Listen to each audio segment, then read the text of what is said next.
Hello friends, welcome back to నవీలకి channel. ఈరోజు నేను మొక్కజొన్న వడలు చేస్తున్నానండి. ఏదో వీడియోలు చూస్తూ ఉన్నాను, మొక్కజొన్న వడలు కనిపించాయి. ఎప్పుడో చిన్నప్పుడు తిన్నాను. నాకు ఆ ఏజ్లో తిన్నాను, ఎప్పుడు తిన్నాను గుర్తులేదు, కానీ ఆ టేస్ట్ మాత్రం నాకు ఇప్పటికీ గుర్తుంది. అంత బాగుంటాయి. ఇందులో ఎలా మొక్కజొన్నలు ఉన్నాయి కదా, చేద్దామనేసి ఒకటి ఒలిచాను.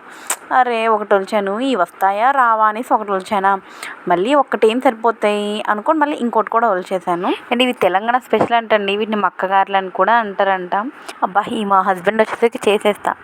నేను మా హస్బెండ్కి ఇవి చేసి సర్ప్రైజ్ ఇస్తాను, ఇవి నాకు షాక్ ఇస్తాయో చూడాలి. మరి నేను తీసుకున్న కంకెలు ఈ రెండు మాత్రం బాగా కొద్దిగా నేతయి, కొద్దిగా ముదిరినవి తీసుకుంటే బాగా వస్తాయంట. మరీ ఎక్కువ ముదిరాయనుకో కొద్దిసేపు నానబెట్టుకొని తర్వాత మనం గ్రైండ్ చేసుకుంటే బాగా వస్తాయంట. అండ్ ఇది గ్రైండ్ చేసుకుంటున్నాను. గ్రైండ్ చేసుకునేటప్పుడు మనం యాజ్ యూజువల్గా గారెలకి ఎలా తీసుకుంటామో పచ్చిమిర్చి, కొద్దిగా అల్లం, వెల్లుల్లి అవి తీసుకోవాలి. వీటితో పాటు కొన్ని ధనియాలు కూడా తీసుకున్నాను.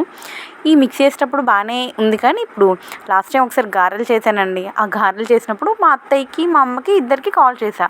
వాళ్ళు ఏం చెప్పారు, అన్నీ దూరంగా ఉండి చేయి, జాగ్రత్తగా చేయి, ఫస్ట్ టైం చేస్తున్నాను యాక్చువల్ నేను, అలా చేయి ఇలా చేయి, కొద్దిగా కోర్స్గా గ్రైండ్ చేసుకో, జాగ్రత్తగా నూనె పడకుండా చేసుకో, ఇన్ని చెప్పారు. కానీ పప్పు కడిగిన తర్వాత కొద్దిగా వడకట్టి మిక్సీలో వేయాలమ్మా అని చెప్పలేదు.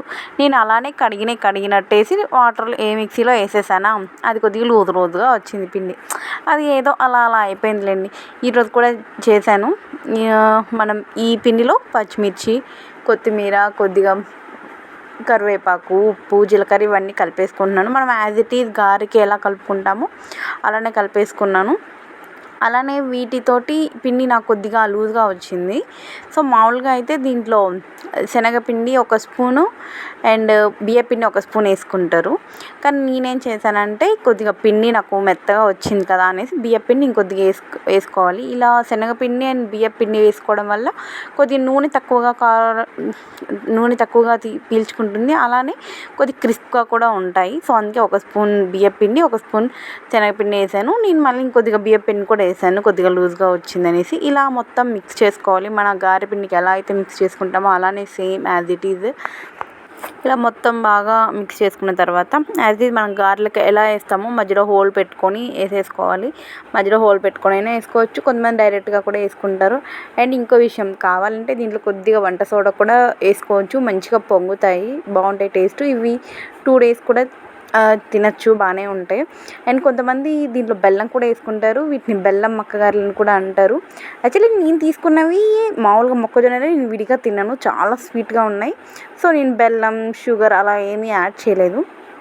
ఇలా నావి రెడ్గా మంచిగా అయ్యాయండి నా మక్కగారెలు. అండ్ దీన్ని చికెన్ కర్రీతో అలా తింటారు.